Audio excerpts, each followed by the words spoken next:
Hey everybody, welcome back to another video. Today, I'm not exactly sure what we're going to do, but we're going to try and at least fix the rear suspension, and then, I don't know, we'll figure out something else to do after that. I've got some clunking in the rear that I'm going to try and get figured out. We may come down with it, we may not. Oh man, oh wow, that is, that's starting to get torn up. I think I just need to remove that thing already. I think that's what I've been hearing on the highway, is that flapping around and smacking the tire. So that may have to come off. We'll just kind of cut it up here somewhere where it's got a second mount. That way we're not flinging water into the cold air intake. But we'll just get the rear up in the air and mess with the suspension, see what we can find.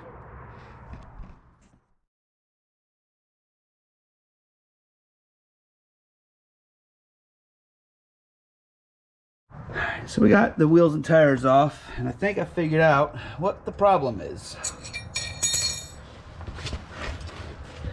You see right there, that's where the shock mounts into the rear trailing arm. Now when I had my True Hearts on here, which were just cheap shocks and lowering springs, this bolt, let's see if I can get to it here, this bolt on the back side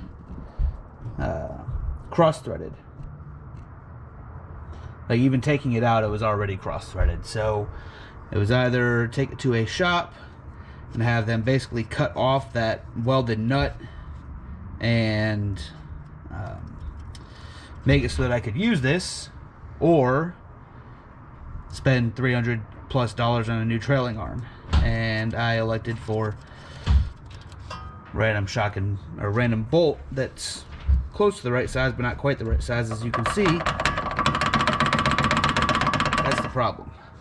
That's what my clunking is from, is that bolt is just slightly undersized. I mean, that's not a whole lot of movement. I could probably tighten it down if I hit it with the impact harder this way, kind of bend this plate back into position on this side. This is where they had to cut it. It was so cross-threaded I couldn't even get the bolt out to get the shock out. I had to take it to the shop with the shock in it, then they had to cut the bolt off so I could get the shock out. Now what I could do most likely is go to Honda, get a new bolt, and then just get the proper size nut for it. And that way I wouldn't have this. But honestly, I never thought of that before, so that's why I never did it. I think I might actually do that to get rid of this. That is extremely annoying going over bumps and whatnot. But for the time being, I think I'm just going to hit this with an impact, try and tighten it down a little bit, and hopefully that stops this. Because that is absolutely and utterly annoying as hell. So I just hit that with the impact real quick, and as you can see, no longer is it moving around and whatnot. So I honestly think that was the issue. It just, that bolt wasn't quite tight enough when I did it by hand before, and we'll find out when we take it for a test drive after we're done here.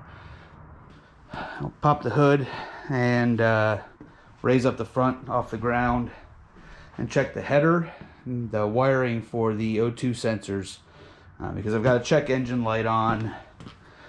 It's P20AA or P2A00, and from what I read, it's something with the airflow sensor voltage or something like that. I'd have to double check and look it up again just to make sure, but we'll look at that and see if we can figure out what's going on there too. I just took it all the way around the neighborhood, hit some of the potholes that I know are larger that used to make it obnoxiously loud clunky noises, and nothing. Peace and quiet is what I got from it. So that's definitely one thing to check if you ever have suspension that is clunking, is make sure everything is tight. And after you think everything is tight, go drive it for a little bit and then double check it, because it was tight when I put it on there, and then obviously it loosened up over time. So that's about all I can say on that, is just double check everything after, you know, a good 50, 100 miles or so, and make sure you didn't screw something up the first time around, like I did. But now we're gonna pop the hood here and see if we can figure out what's going on with this check engine light I have.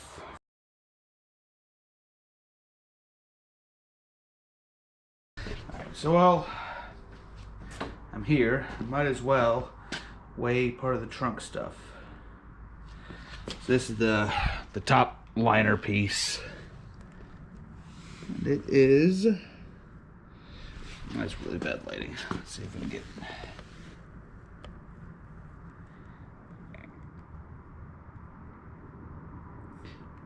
3 pounds 11.7 ounces basically there.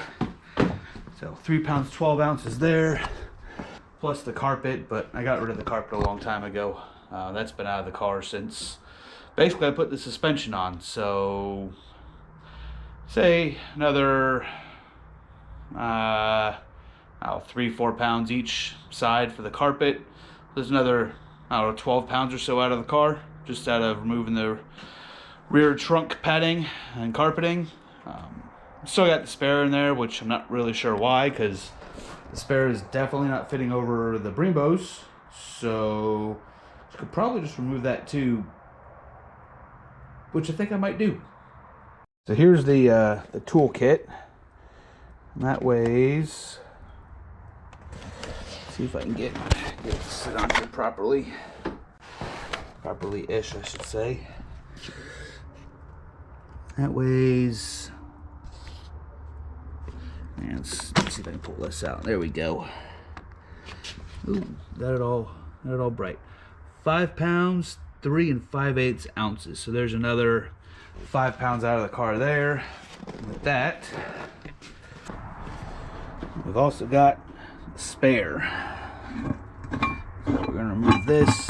This I already know I'm not gonna be able to weigh, because it's gonna be way too heavy for that scale. I'd have to go upstairs and get my bathroom scale, but this out of the car as well, since it's not useful to us. Why not? Let's weigh this, see what this is.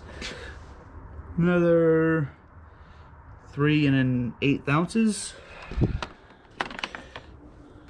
So I grabbed my scale from upstairs and weighed myself, then weighed myself with the tire, with the spare I should say, and the spare alone is 27.4 pounds. So we basically just lost 30 pounds out of the trunk with the spare and the toolkit alone, plus the trunk floor, I should say, I guess, and then the carpet, you know, is probably another 4 or 5 pounds total with the carpet. So we're looking at,